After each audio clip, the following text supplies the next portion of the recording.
Washington football. Woo!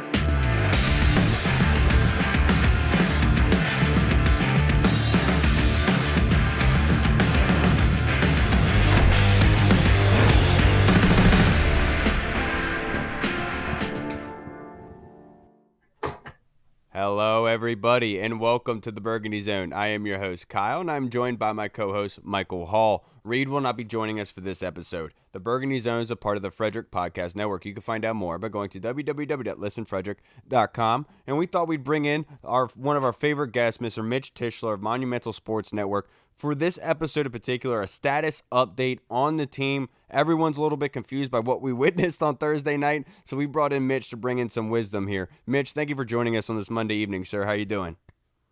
I'm doing well. I don't know that I have a lot of wisdom to share with you guys, but hell, let's do it. Hey, it's a low bar here. Anything is better than nothing, Mitch, as I like to say. But latest news from today was that Derek Forrest and Jeremy Reaves got put on IR, which is not good news for special teams and the defense. Kind of talk about the impact of those two not being available and who could possibly be coming up and relieving them, or coming up next man up mentality, who's coming up and getting those snaps. Yeah, I mean, both of those are tough losses. Derek Forrest, at least last year, did such a good job of being around the ball and forcing turnovers, and obviously that's something that this defense needs. This year, he hasn't been as good. He hasn't been around the ball as much.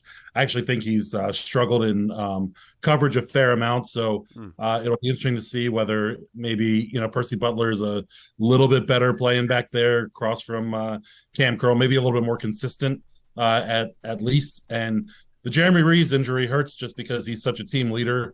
Obviously does a lot on special teams, and you can't take anything away from that. But I think mostly his leadership is going to be missed over the next 4 weeks, and hopefully not more than that. And the guys that are going to step up, I think, are going to be your young guys, especially with the way this defense has been playing. It doesn't pay to bring in any of these free agents. Right. I want to see the young guys play. I want to see it be Percy Butler and Quan Martin to step up. Hopefully Quan is, healthy enough to step in there and play a little bit. But at the moment, I want to see these young guys play as much as humanly possible and get a feel for where they are, because as much as we all want to see this team, this Commanders team, make the playoffs and, hopefully get to double-digit wins, I think we can all agree that it's probably not a true NFC competitor as far as winning the NFC, not a true competitor to play for the Super Bowl. And ultimately, as much as playoff appearances are nice and, getting that extra game and, getting the double-digit wins, at the end of the day, you want to be competing for Super Bowls. I want to be competing for NFC championships, not sliding into the back end of the playoffs. And so I want to give this team as much chance to win while also evaluating the young guys as much as humanly possible.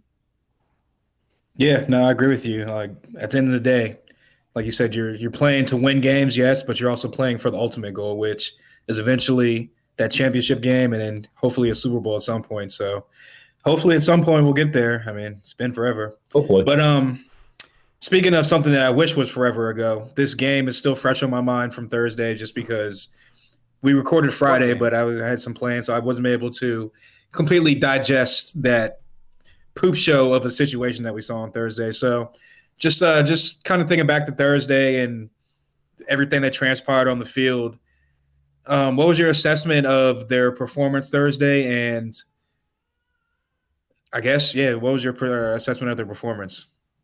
I mean, I think poop show's a nice way of putting it, especially if we're trying to be family friendly.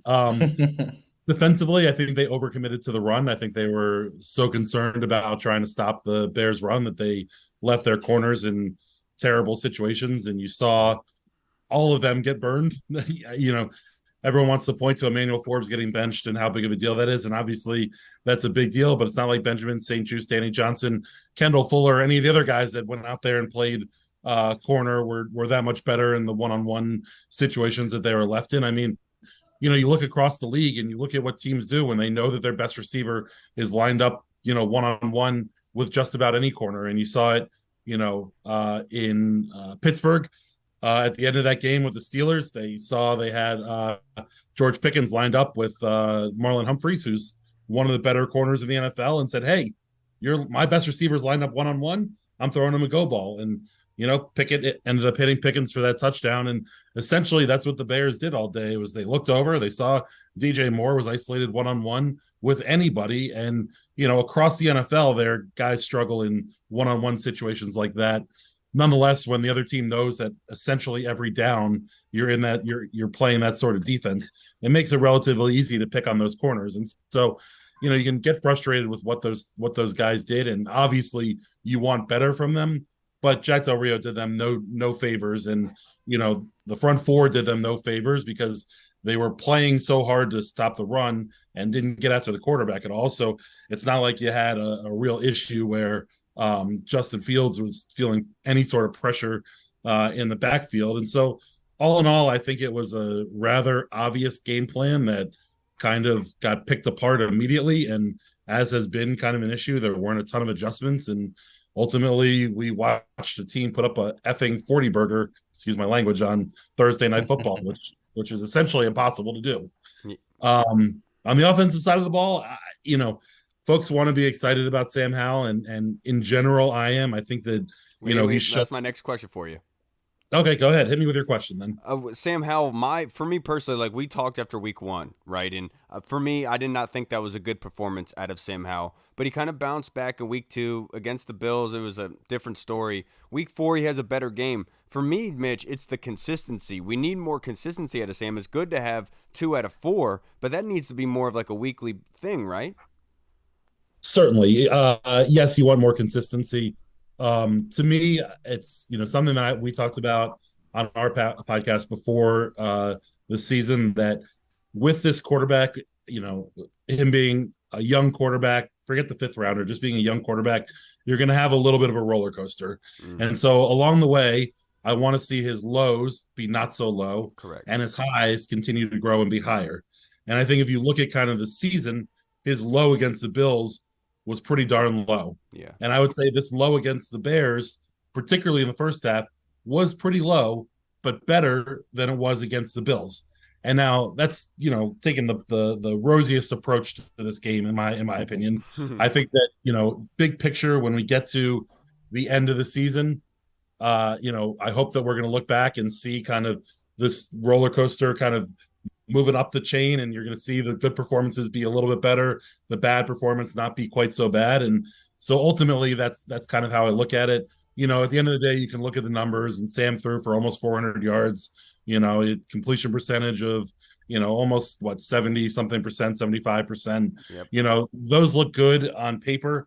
And I think you can look at a lot of stats on paper and be happy about it. But at the end of the day, I think he had under 100 yards at halftime, no touchdowns, a pick, and put up most of those yards when they were already down by 3+ scores. And so, the Bears weren't playing explicitly prevent defense. They were still trying to get after Sam a little bit, but they certainly weren't playing much press, and they weren't doing too many tricky things in that second half. And so I was happy to see Sam make some really good throws. In the fourth quarter, the throw to Terry, both throws, deep ball, and then the one kind of across the field, both were beautiful throws, and the type of throws that it's like in golf when you hit one good drive and it makes you want to come back for the next one. Yeah. That's what those throws were to me. But overall, Sam Howell was just an okay performance for me, because to come out and do what they did in the first half, particularly that bad turnover close to the end of the first half, was really killer. And it's hard to say that your guy did such a good job and played really well when the team's down 27-3 at halftime. Right. Yeah, I agree with that. The old Kirk Cousins empty calories conversation everyone likes to bring up.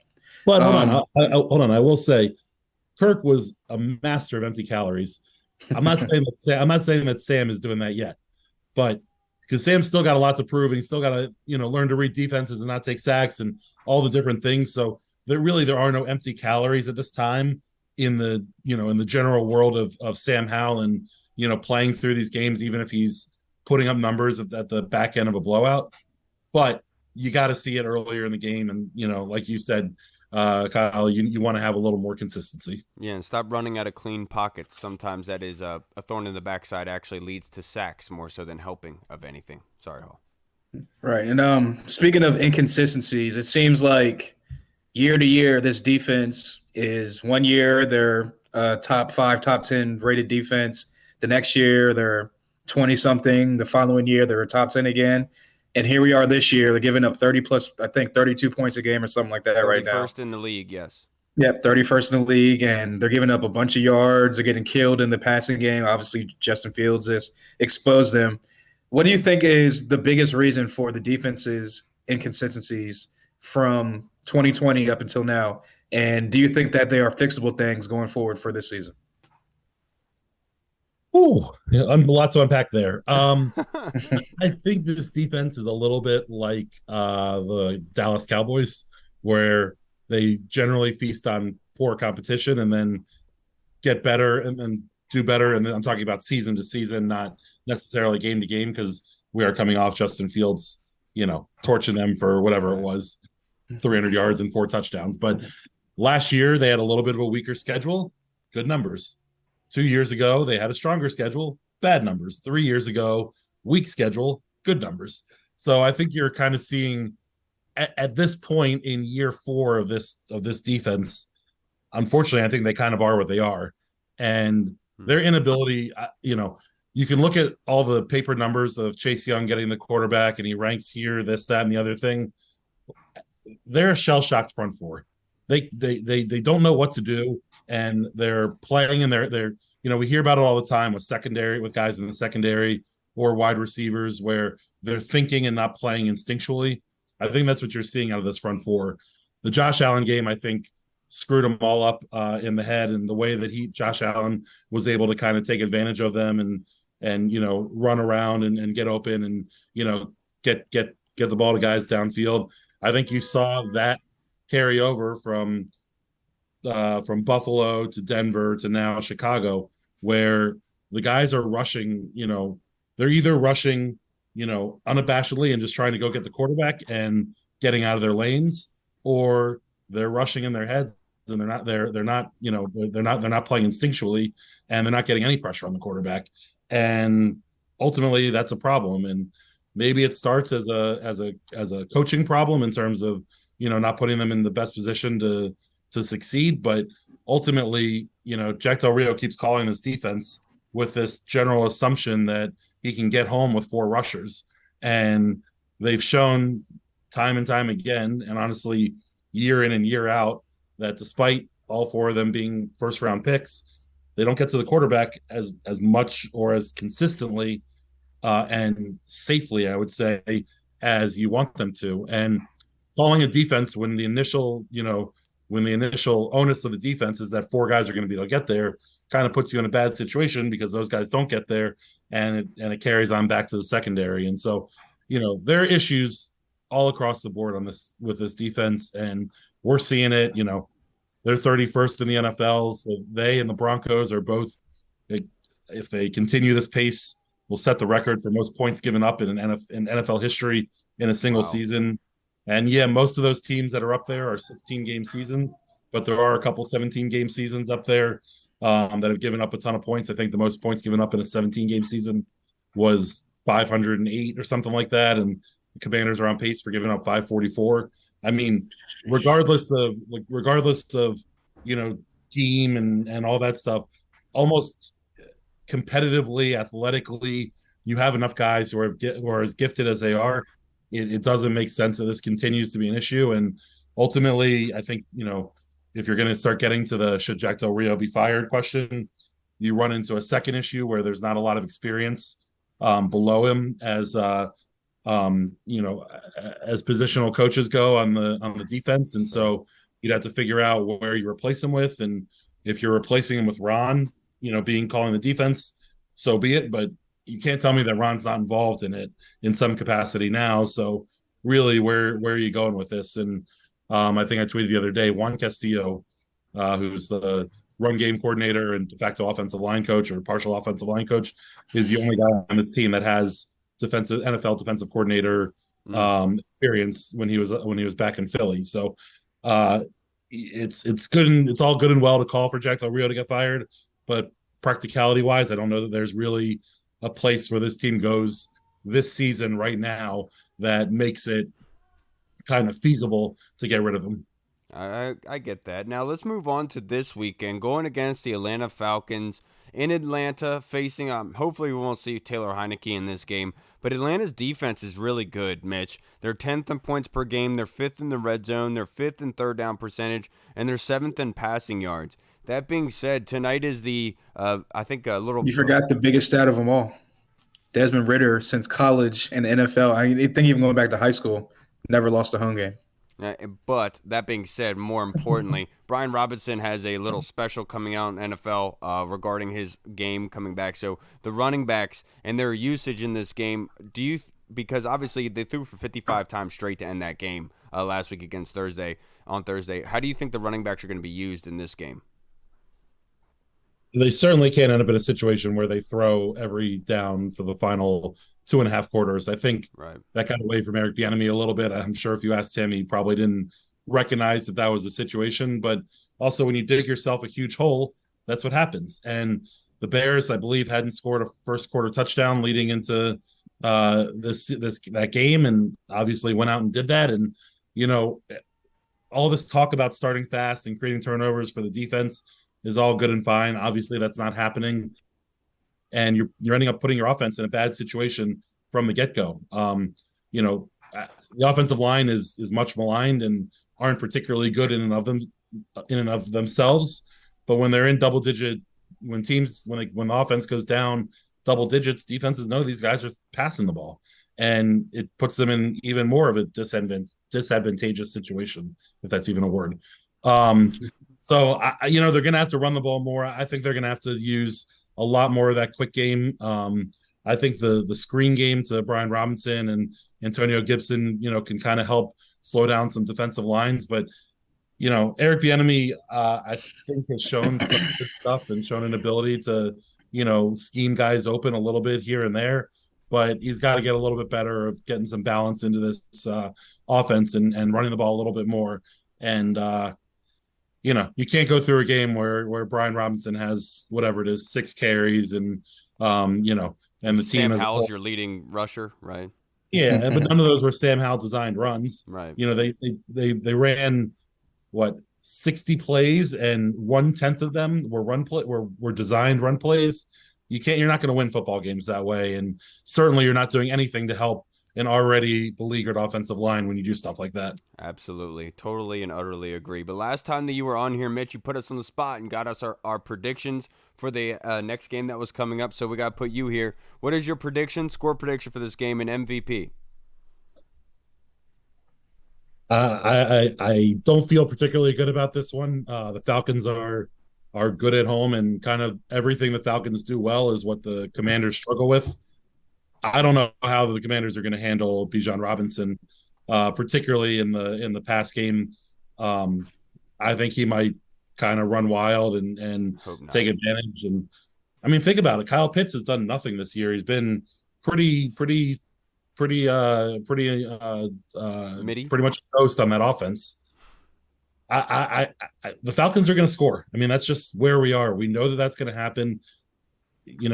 The issues there have been communication issues in the secondary all season, and that's with the guys who you were planning on starting and not, young guys who are going to be taking their place.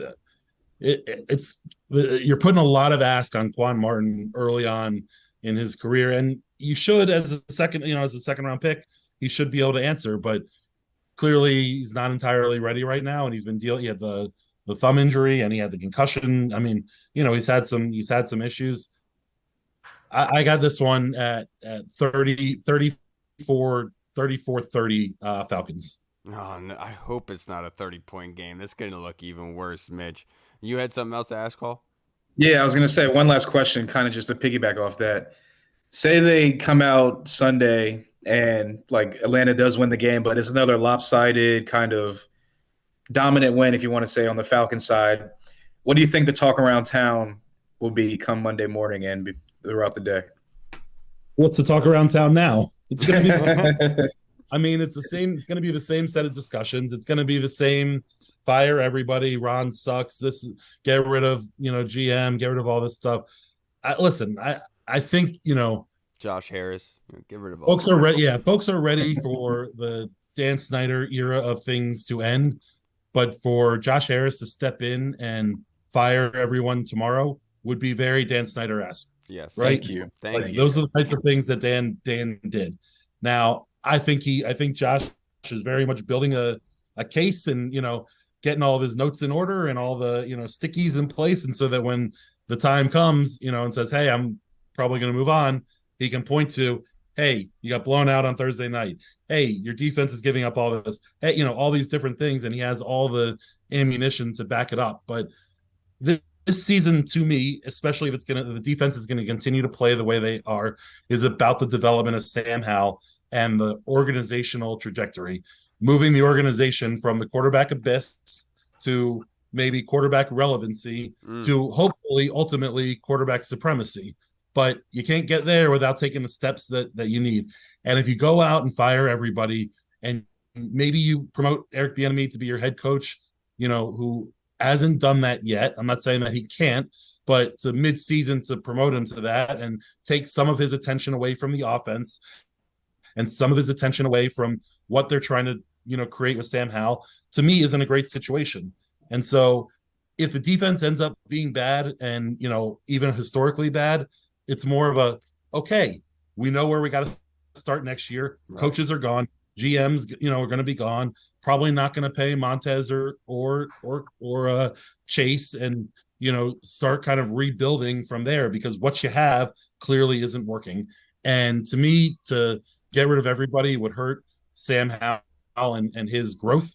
And if the defense is bad on that side of the ball, the only thing that matters the rest of the way is Sam Howell's growth. And so I just want him to be in the best situation, the most consistent situation he can be in to continue ascending and see ultimately if he is that guy or if he's just that guy. My man, Mitch, I can't thank you enough for joining us, being able to talk about this game and recapping, being able to give some therapy to Hall. He's been dwelling over it all weekend. And you, when you came on, you said you didn't know how much wisdom you were going to part on us. Well, I would say you gave us a lot, especially talking about the Rivera and that whole situation. Mitch, I can't thank you enough for joining us. If you'd like to plug your social media handle, just in case anybody watching hasn't followed you yet and would like to. I appreciate it. It's Mitch_Tischler, and then on Instagram and Twitter. And it's the Beltway Football Pod, anywhere you get your good podcasts from. Appreciate you, Mitch. Have a great week, brother. Enjoy it. Thank you, guys. Mike, it will get better, I promise. I hope. Yeah, hey, look, I'm getting married this weekend, so I'm already turned the page. Hey, there you go. Look, all right, hold on. I don't know where you guys are in time for your show. I have a wedding this weekend too from one of my best friends growing up. He played football in college, is one of the most football obsessed dudes that I know outside of kind of myself. And he allowed himself to get talked into getting married on a Sunday in football season. What? What are we doing here? Yeah. What are we doing See, here? I even got married on a Saturday, Mitch. I knew you couldn't do that. You need to talk to your boy. Yeah. I called his wife and I was like, what are we doing? And that didn't really go over that well, but the point of the matter is you called the bride. He texted us and told us all that he got I don't engaged. blame you on that one. I do not blame you on that one. He got engaged. He's like, hey, I think I'm getting married on this day. And I was like, yo, dude, that's a Sunday in football season. And he's like, oh, we'll be in the groomsmen room and we'll have the TV on. We'll be able to watch it. And I was like, dude, you are killing me. So I'm gonna miss the football. I'm gonna have to miss the Commanders game on Sunday because my buddy is too selfish to get married on a Saturday in football season. It's so funny. Not that I'm the selfish one, only he is. Before you even said congratulations, what are you doing, man? Yeah. Mitch, have fun. Congrats, Mike. Enjoy it. I'm glad you're doing it. Appreciate it. Have fun at your buddy's wedding. Hopefully, you can catch some football before and after. Yeah. Hopefully. Mitch, have a good night, brother. Later, guys. All right, we just spoke with the man, Mr. Mitch Tischler. He is a warrior for standing up for that. If you pulled some crap like that, we'd have some issues. That's a boss move. I'm sure that's something that, like, if that was me and I was getting married on a Sunday, that's something that, like, Gavin would do. Like, really, Courtney? Sunday? Football Sunday?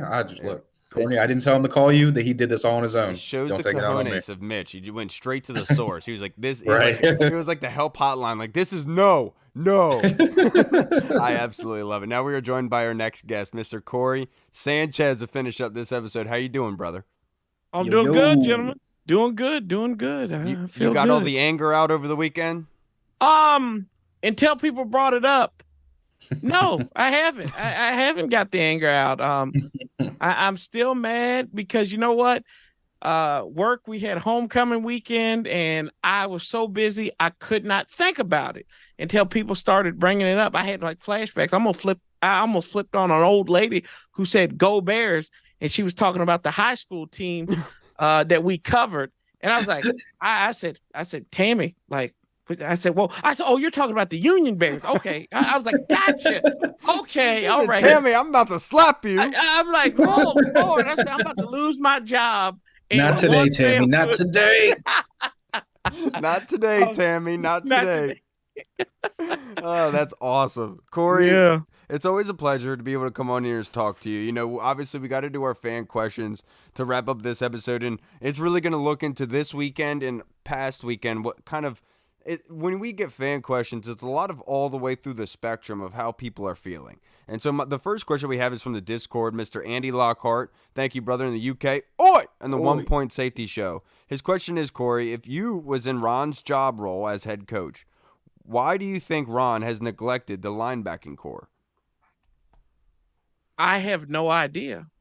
And I've said this before. I don't know if I've said this to you all, but back in 2021, I said, you know, we've got Jack Del Rio on there, who's a great linebacker in the league. He's good, very above average linebacker in the league. Ron was from the 85 Bears, so he was with Mike Singletary and company. So you think he would learn a little bit about the importance of linebacking. They've coached Ray Lewis. They've coached Julius Peppers, who I know is not a linebacker, but they've coached some good linebackers. That squad that Ron had towards his time, like, what was it, Shaq Thompson and company? He had Luke Bloody Kuechly on there, and you would think that you would have some wherewithal to be like, you know, we need to do more with the linebacker spot. I don't get it. It's concerning because I said if we can't figure the linebacking situation out, then we have more problems. And unfortunately, it has shown that there have been significant problems under the surface that has kind of led us to our point today.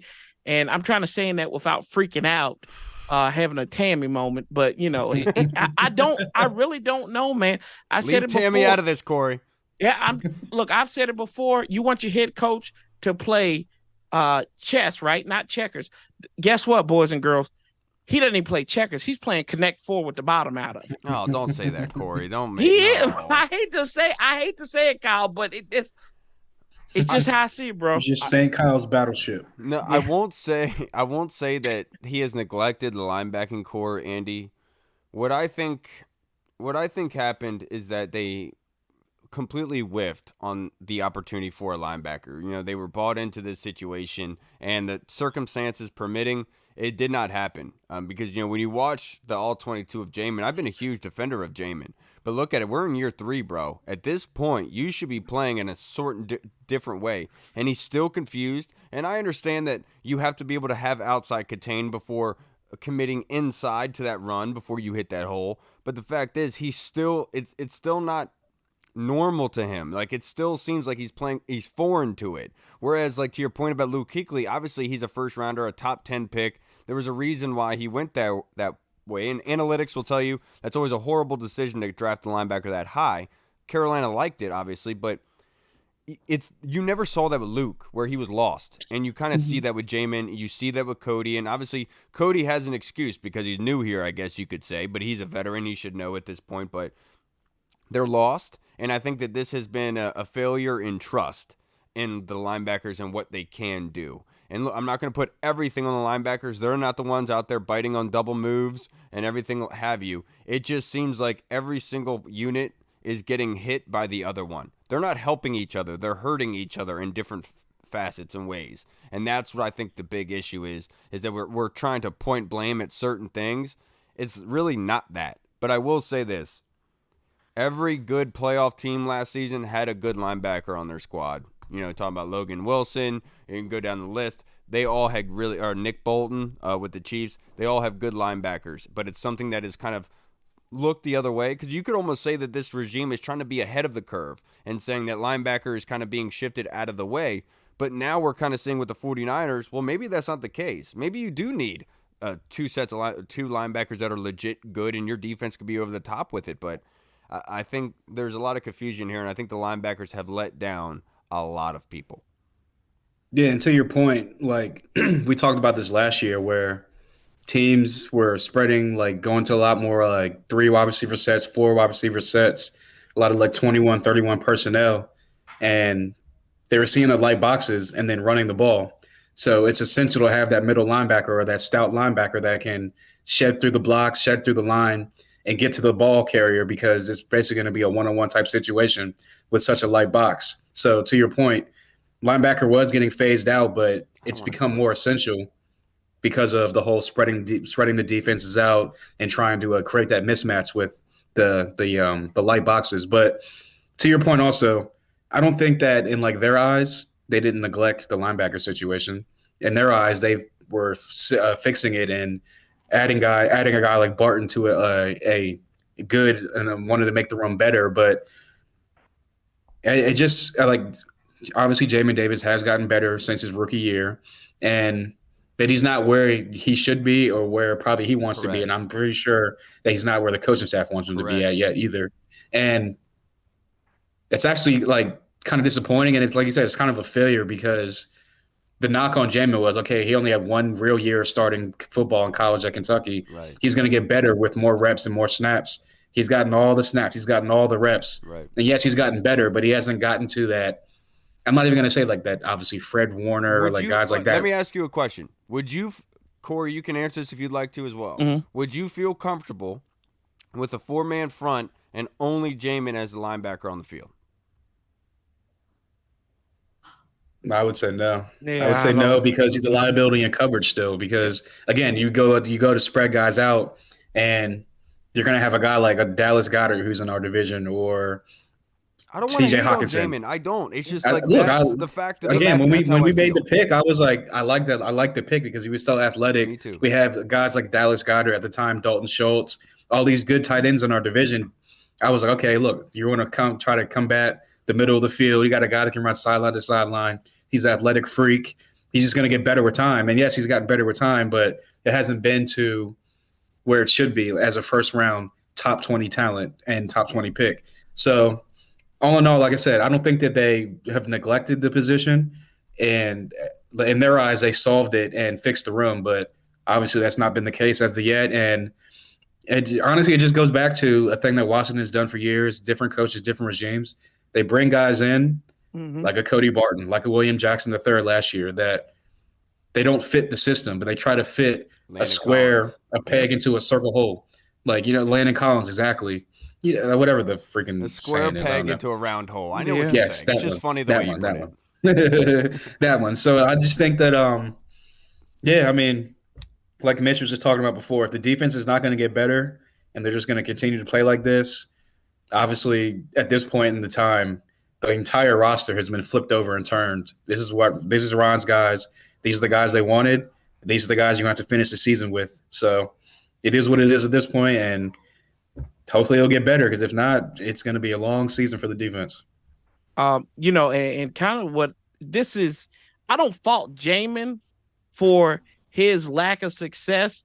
I fault it on the top dogs. That's the counter argument. You're right. Yeah, they don't weaponize this defense and try to put him to maximize his strengths. That's what I've always said, that I've talked to a couple folks and they're like, well, why don't they kind of play him around like a chess piece? Maybe he could be like a Micah Parsons type, not calling him Micah Parsons. That's exactly what I said 2 seasons ago. Yeah. Right. Launch him after the quarter, let him rush the pass. And he's excelled when he does that. When he gets that position, he's excelled. He's flashed. So, it's just for some reason they see something that works and they go right back to what doesn't work. It's like, I don't know. They were landing. Yeah, 2 seasons ago I said, if you really want to get the most out of Jamin at his rookie year, put him close to line of scrimmage, let him learn those kind of instincts in coming up with the run game, setting his edges, and then also making his job easy, saying either set this edge, go after the quarterback, whatever have you. On top of that, the 5-man front for Washington is very effective. It was effective versus Chicago when they weren't in it. The one time that they did get chewed up pretty bad, it was the Emmanuel Forbes missed tackle, which was a just legit piss poor tackle. I don't know what he was doing there. But let's move on to our next question. This one's from Tim Towner, Corey. He asks, did you watch the entire game to the very last play, then the post-game interviews, or were you so disgusted that you turned it off? And if so, when? I have watched the 52-7 New England massacre. I've watched us lose on the Wellington Maribel. I don't turn games off. This is my team. I'm going to watch them to the end. I sat until Ron's press conference, cussing and carrying on and losing my religion. And I watched this till the end because this is my team, win or lose. And I am a selfishly, like you guys, diehard fan of this team. And I didn't go to bed until 1:30 because I was still we all make content because we love this team. I didn't go to bed until 1:30, having to be up at 6 a.m. the next day. So yeah, I'm rolling with this team and I don't turn it off. I did try to call Amazon, see could I get a refund on Prime, but they said, sir, no, you already locked into the subscription. You can't do that. Because I said I was buying a win from Prime. So, it is what it is. And you can't blame the ghost of Dick Butkus too, because I think that had a lot to do with it. You know what's crazy about that? When I saw that on Twitter, X, whatever it is nowadays, I saw that, and as bad as it is to say, my first thought wasn't like, oh man, prayers to him and his family. My legit, honest to God, first thought was, dog, we about to take an L tonight. Right. Like, oh my God, we about to take an L because of this. Third time in 3 weeks that you have jinxed this football team. I need you to stop talking and thinking before games, okay? Hey, don't blame me. You did this with Vinny. You said that I think we could get blown out by the Bills. We got blown out. You said against the Broncos, you said they don't have miscommunication and stuff. Miscommunication in that game, big plays. I need you to stop, okay? I just want them. I'm just putting it out there so they can prove me wrong. They haven't proved me wrong yet. I don't know. I got you. No, for me, Tim. So I got to put some context here. So because I have 2 kids, when I watch the games on Sundays, my wife will ask me to do things around the house. And against Denver, she had asked me to do something real quick, and so I'd run out, and a big, huge play had happened. So I'm like that superstitious in a way where it's like, if I'm watching and things are going poorly, if I'm moving away, if something good happens, I'm like, okay, I'm on it, and I need to watch on SportsCenter or whatever from here on out. But on Thursday night, I'm not going to lie to you boys, I did Cash's bath. I brushed his teeth. My wife comes in, and she's like, are you going to go do books? I'm like, baby, it's 8:15. It's starting right now. And she's like, but I have to work. I have to work in 15 minutes. I'm like, I'm sorry. I have to go watch the game. I went downstairs. I sat down, and I saw that 58-yard pass to DJ Moore. And I said, okay. I went upstairs. I went up to Katie, and I said, it's okay. I'm going to put him to bed. I'm going to read his books. It's okay. I want you to have 15 minutes to relax so you can do that. I'll read his books, and I'll take care of all that, put him to bed. And then I went back downstairs, and it was still, I think it was 10-0 at that point. So it didn't help. But yes, I watched from that point on. And it was unfortunate. And it seems like one of those quicksand games where everything is going right for them and nothing could go right for us. And Keanu Reeves replacements. Thanks a lot, man. Yeah, I turned it on at 7:30, watched a little pregame they have, whatever, blah blah blah. Watched the entire game. I watched it down the street. I live literally 3 minutes up the street from my mom. Went over there, watched it with my brothers, and I watched the entire thing. And normally I don't do this. I watch the entire game. I'll just watch it to the end, win, lose, or draw. I don't care. It is what it is. But that game was so bad, and I was so just irked and pissed off that after that last DJ Moore touchdown, the third one that he got, when I got, who was that missed the tackle? Fuller jumped it and missed it. Once he jumped it and missed it and he just ran down the sideline and scored again, I legitly tossed the remote to the couch, turned around and everybody was just like, yeah, I'll see y'all tomorrow, and walked out the door. Look at us. And that was the end of the game fans. for me. Oh, God. No, it's not that we're fair weather. For me, that's all about superstition because I'm trying to make something good happen for the team, right? I looked at it. I even said a prayer with Cash before, we always say a prayer before bed. And I even said, please, God, please watch out for the Commanders because right now it seems like they need it. And that didn't really happen. But I will say this, like, even in that fourth quarter, 30-20, they had a chance to come back and score. Like, they had that missed field goal by Joey Sly really screwed things up in the grand scheme of things. There was 5 minutes left. I honestly almost left there because from that point on, I was like, yeah, the game's over. Yeah. Because but I was like, let me just stick it out to see. Right after that is the DJ Moore touchdown that you talked about before, is the missed field goal. And so literally, like, honestly, most times I'll just watch it to the end, but I was just like, dog, this game is over. I'm pissed. I got to get up early as in the morning. I'm just leaving. I got you. Now, this next question from Tim Towner, rapid fire, boys. This question is from Tim Corey. He says, I watched the movie Apollo 13, and there was a line that struck me. After the incident has occurred and things are stabilized, they gather together to figure out how to get home. As one might expect, they all start arguing as to how to proceed. And what they decided was not to look back at the problem from the standpoint of what is wrong, but rather what is good or what works. So identify that and then proceed from there. So with regards to the game versus Atlanta, what exactly do we have to do that works and can be used to beat the Falcons? When we actually run the ball, I think we have good results. So run the ball a little bit more, shorten the game up. I think it's getting after the passer, I think, is one. And also the 5-man front is incredibly effective. Obviously, Atlanta right now offensively, they're 27th in points per game. They're 23rd in passing yards. And obviously, our defense is doing much better at the moment. And passing yards are 21st and rushing yards are 23rd and giving up. But we know they're better than that. And so I know Mitch earlier had said that Atlanta is geared in the ways that to our weaknesses. Well, it's the same way for us, and as vice versa with the Falcons. Our defense is good, and what they do give up is those big passing plays, and that's not something you really are concerned with at Desmond Ridder at this time, but Lord knows that could change by Sunday. You know what I mean? So for me, it's that 5-man front, creating the pressure, stopping the run. That is what can really help you, because every time they use it, it's effective, and there's sometimes that they get stretched in it, and obviously that is a counter by the offense. But they do a very good job with it, and I hope they could use it this weekend, because without Derek Forrest, it's going to be tricky with Cam Curl, because Derek Forrest is like your free safety, so to speak. And so with Kyle Pitts, with Tyler Algier and company, what are you going to do with Cam Curl? Are you going to feel more comfortable with him as a free safety, or are you going to need him to come up and play Kyle Pitts and be comfortable with Percy Butler back there? It's going to be a lot of questions this weekend. Yeah.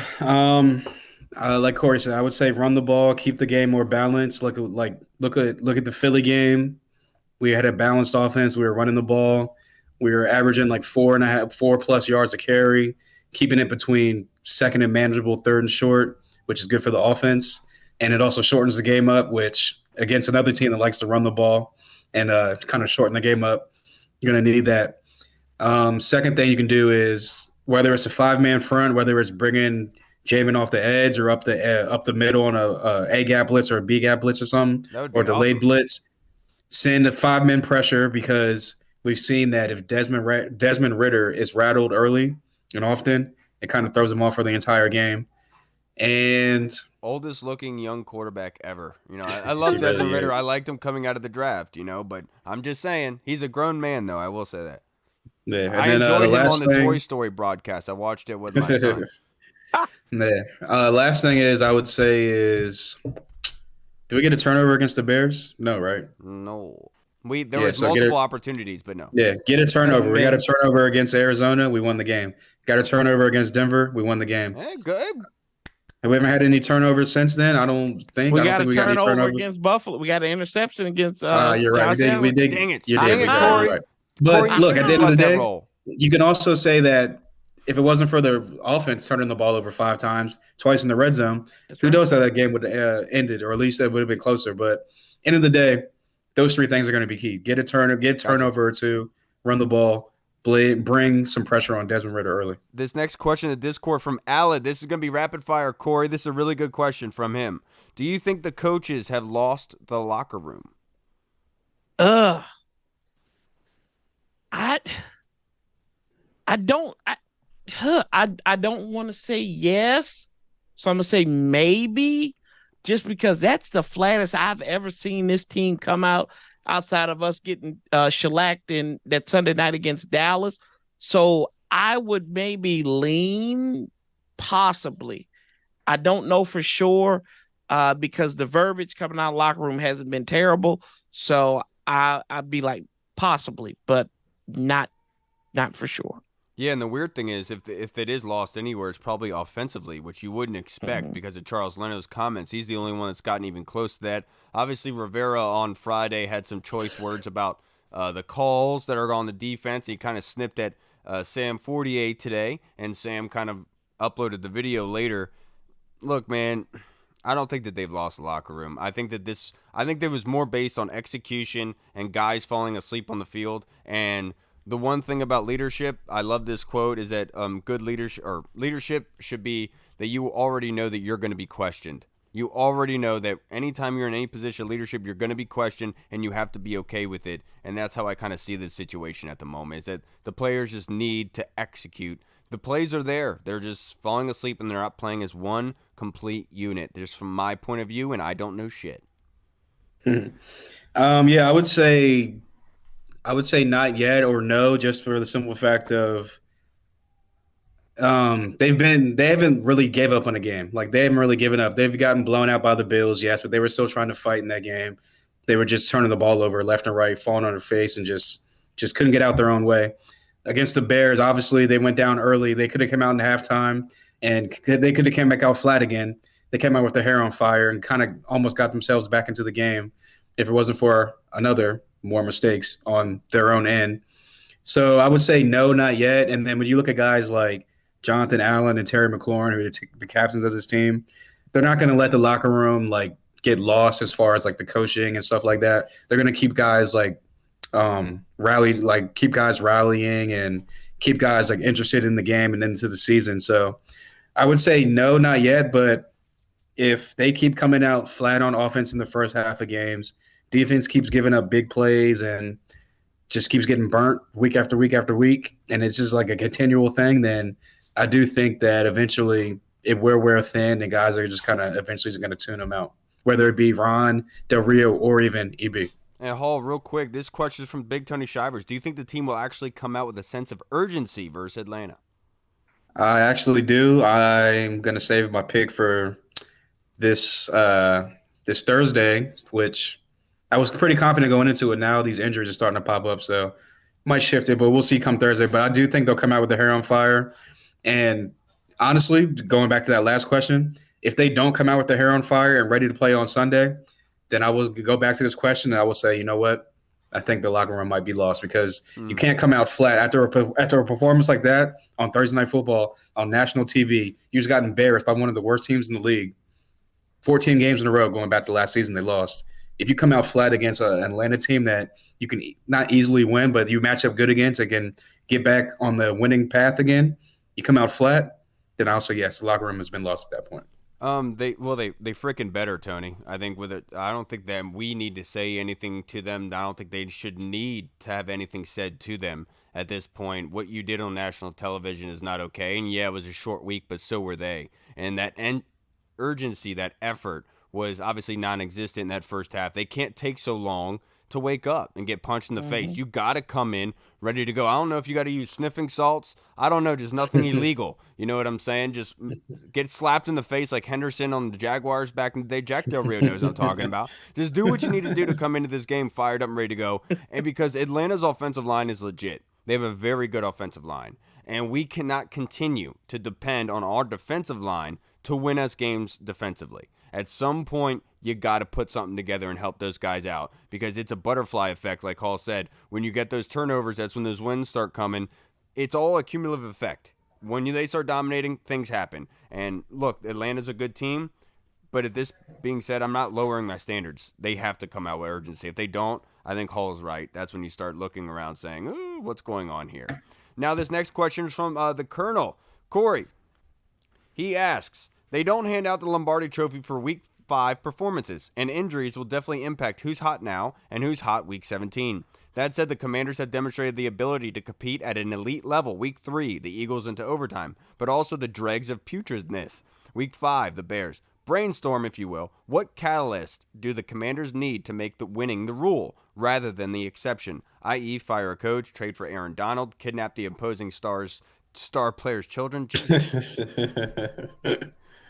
Yeah, fire alarm would have sufficed, Colonel. I like the ransom one. No, I think that it's in the trenches on both ways. I think that this offensive line needs to gel together, protect Sam right on the offensive side of the ball, and I think if that falls into place, I think that's a catalyst that's going to drive this offense, and vice versa. The trenches is the beginning on the defense side of the ball, and everybody needs to get up to the standards of the defensive line and doing the job, especially the secondary.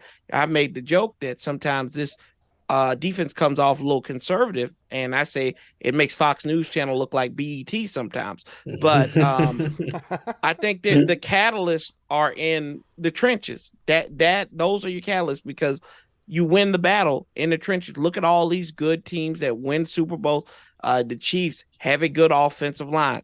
The Eagles have a good offensive and defensive line. Buffalo, these teams that are competing at high levels, they are winning in the trenches, and that's going to be your catalyst. If you can get them on the same page and play off of that as your strength, you're going to be okay. For me, I think this is quite simple. I think it's not easy to do. It's very difficult to do, but it's Sam Howell.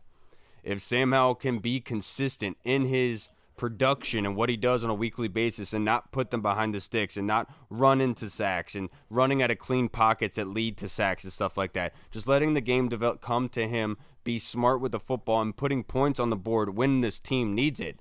Because obviously we know by now this defense, unless you're going against the best of the best, they're not going to give up points for 4 quarters. It's probably going to be one half at a time. So with Sam, we need you to be consistent through those 4 quarters to give us that chance with our defense with what they do give up at this point. It's hard to do. It's really hard for a young quarterback. But that being said, if Sam comes out as consistent every single week, that is the formula to making winning the consistency here.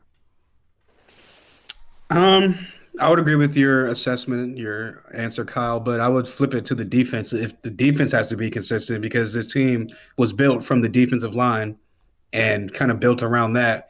They're the ones that are supposed to be the catalyst to winning. They're the ones that are supposed to get after the quarterback and be the ones that are disrupting, creating turnovers, getting the ball back for the offense so that Sam Howell can work through his inconsistencies and then eventually put some points on the board while the defense holds the other opposing offense to 21, 22 points or less. Like, honestly, like our offense, the way it's set up, even with the line kind of being shaky, we put up 30-plus points a couple times now. If we put up 20-plus points a couple times. They're 17th right now in the league in points per exactly. game, So 21.8. So that's my point. So if this defense was doing what they're supposed to do and actually playing consistent and living up to the standard that we all thought they were and could be and should be, honestly, then I think that we'd be in a way better spot right now if they're holding teams to 21, 22 points or 20 points a game, and we're scoring 21, 22 points a game. So, but honestly, I'll also say that I agree with Corey. Like, I'll go back to this. What did Ron Rivera say when he got here? We must study this history. We must repeat this history. The history of this team was the trenches, the defensive line, and the offensive line, the Hogs. The defensive line is there. They just got to play more consistently. The offensive line, like Corey said, look at teams like everyone was ragging on Jared Goff. He goes to Detroit. What do? Fortify the defensive line, fortify the offensive line. Now Detroit's out. He's up there balling in Detroit. Buffalo, look at Josh Allen. Has a lot to do with that. Of course, but he still got to make the throws. You know what I'm saying? So yeah, of course. And they still got to put the guys in front of him to protect him. But look, Jalen Hurts, he was a young quarterback. What did they do? Fortify the trenches. Brock Purdy, I can keep going down the list. You got to fortify the trenches. And right now, the trenches are getting lost on both sides of the ball for us, and that's why we're losing games.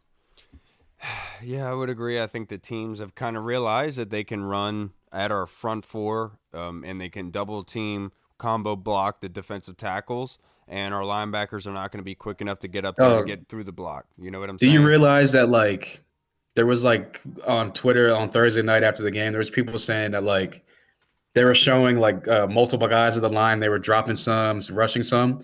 At one point in time, there was only 3 people rushing, but they were rushing from one side. So that's 5 linemen against 3 rushers, and they were still getting home.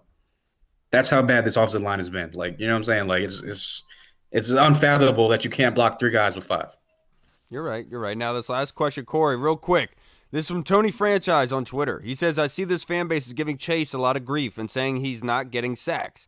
But last night, I saw that Bosa going into the game only had 1.5 sacks, and their base is not trying to run him out. What's the deal with this fan base?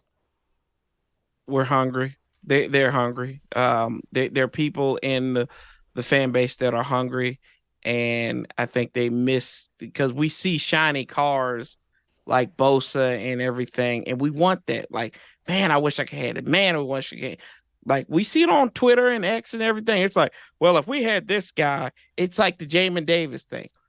Nick Bolton was there for us, right? We should have got Nick Bolton. Or when Micah Parsons wasn't there we could have had Micah Parsons. Right. No, that's not accurate.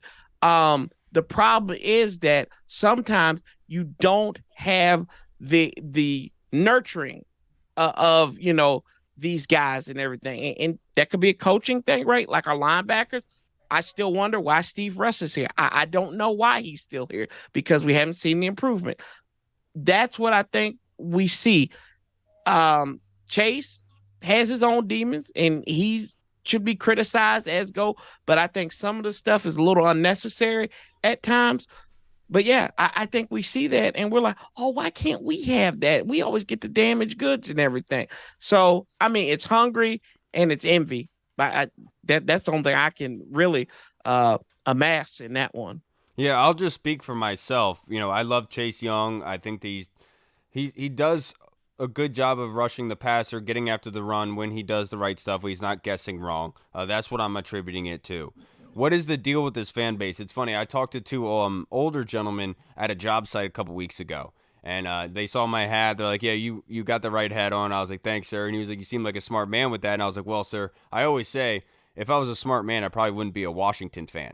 And because at some point you just like to drive yourself crazy, and that's kind of what this is with this fan base is what are we going to be crazy about today, right? Just because we don't have anything else that we're accustomed to, and we're sort of going back into that comfortable feeling of just being mad at everything and you wanting everyone fired and wanting to rip everything up.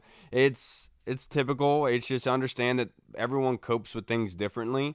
It's just you got to try to help people understand like what is reality and what isn't, because if you fired Ron and Jack Del Rio, you're not helping anything at all. Like the players in your team are going to quit, and then they're worried about ticket sales. And so if your players quit, are you really going to sell out more games this season? That's not what Josh Harris wants. And so there's context, there's common sense that we have to apply here for a lot of these things. I know everyone is emotional, as you should be. I just think that our guys deserve a little bit more credit for what they do and understand that somebody has to lose every night, and it's just unfortunate that we can't do that every single night. I wish we could. Yeah, and just I was going to say pretty much the same thing y'all said, but just to add on, like Corey said, it's definitely envy. You see guys like Myles Garrett and Nick Bosa, the Bosa brothers, TJ Watt, all these people, and like, oh, why can't we have that? If he was here, man, he'd be doing blah, blah, blah. My always rebuttal to that is, well, we got one of those guys here with equal talent or better. Right. Look. So what makes you think the that Steelers are saying about Sam Howell right now? Right. Like, what makes you think that because if that person was here, he'd be doing that same thing? Just like the whole Justin Herbert. Right. We should have drafted Justin Herbert over Chase Young. Oh my God. Well, what makes you think that Justin Herbert would be doing what he's doing in LA, what he'd be doing here? You know what I'm saying? So yeah. At the end of the day. No, go ahead. I said there was a guy I saw last night that I wish we had in Washington. I think he was in 71 in red. If we had a guy like that in Washington, could y'all imagine what our offensive line would look like? Man, it'd be crazy. But no, I mean, it's definitely envy. It's definitely one of those things where I got to bring that up. It's just we've been down in the dumps for so long that we see these other teams like the Browns and the Detroit Lions kind of getting out of the slums, and we're just sitting there kind of like what are we doing wrong? So right. It'll happen eventually, but at the end of the day, like Chase has been the best, if not the second best defensive lineman or player on the defense so far throughout this season. So you can't really kill him up to this point. Like, has he been inconsistent? Yes. Do people look at him like, oh, he should have been Nick Bosa, Joey Bosa? Yes. But at the end of the day, it is what it is. Like, you know what I'm saying? Like, I don't know. I know. I'm just going to pull a Reed. I'm going to pull a Reed. I don't know. I don't know. The wrap up this episode, I will leave you guys with a story. You know, I said that against the Eagles, it felt like the Mogadishu Mile. Well, this game on Thursday night is a story that my Uncle Gene told me about. Way back in the day, probably about 15 years ago, there was a building that caught on fire. Big old fire was in it, and he was contracted to come in and survey the electrical inside this building to see what was salvageable in the building and what wasn't. So at the moment, the building was closed down to public access. So my uncle was in there on a ladder looking at stuff, and some guy walks in. And the guy starts asking him questions. He's like, look, dude, you can't be here. It's not safe for you. This is not for civilians. You need to get out. The guy turned around and left. Then the guy comes back. You know what, man? Blah, blah, blah. And he's like, dude, you got to get out of here. So the guy turned around and left. And then Gene goes back up. And a third time, that guy comes running back in, talking crap to Gene. He's like, you know, blah, blah, blah, blah. Gene comes up and just pushes him. And he pushes the guy out of the door to the point where the guy stumbles out of the door. And then he trips over the curb and falls onto his back onto the snow. And he's looking up at Gene onto the snow. And Gene overlooks on top of him. And the guy only says to Gene, why you got to do me like that? And that's exactly what it felt like on Thursday night. That's all I'm going to say. It's exactly what it felt like on Thursday night. Why you got to do me like that? That's exactly what it felt like. All right, everybody. We will see you that's on such a Thursday. Gene story. Such a Gene story. All right, everybody. We'll see you on Thursday. Have a great, safe week. Please comment on the YouTube page. Let us know what you think. If you have any fan questions, you can always find us on Twitter or through the Discord app, Facebook Messenger. We're all there. We want to hear from you guys what you think of the show and any questions or any contributions you want to add to this. Corey, I can't thank you enough for joining us. If you'd like to plug your new show and your current show, just so everybody watching hasn't followed you yet and would like to. Yeah, on the Warpath. Y'all know here on YouTube, Sanchez 405 on the X. Probably making some people mad, but that's okay. And then George Carmi and I on the PSF, that's Pro Sports Fan app, on Thursdays at 7:30. We go half an hour. It's called And then No Saturdays Limit on Command. OnlyFans. Isn't that what Reed's doing, right? Yeah. But yeah, y'all go check us out. We have a good time on there, and we're trying to get that up so we have more Commanders fans over there because it's ran by Philadelphia fans. So we gotta have we gotta represent out there. So I thought I smelled something. You know? yeah, pigeon mess. All right, everybody. We will see you guys on Thursday. Corey, you know I love you, brother. I always appreciate you coming on. Appreciate here. you, It's brother. always Thank seamless, you. man. It's always a lot of fun to be able to do this. All right, everybody. We'll see you Thursday. Have a great and safe week. I'm Kyle. I'm Hall. I'm a guy. I agree. I am him. Well, I don't want to assume anything. All right, everybody. See you then. Washington football. Woo! Hey, what's up, everybody? It's Kyle. I just wanted to say thank you so much for watching. And if you liked what you saw, make sure you hit the subscribe button and the notification bell. That way you get notified when anything new is uploaded to the channel. Also, we just launched the BurgundyZone.com. You can go there and find all of our latest news, articles, and the latest episodes that are uploaded. Again, we also have the Discord chat server, where all of our VIP folks are in, like Andy Burrows, Scott Hartley, Sergio Martin is in there as well. Don't miss out on the Discord chat server. Go and check that out. Until next time, everybody, Washington football. Woo!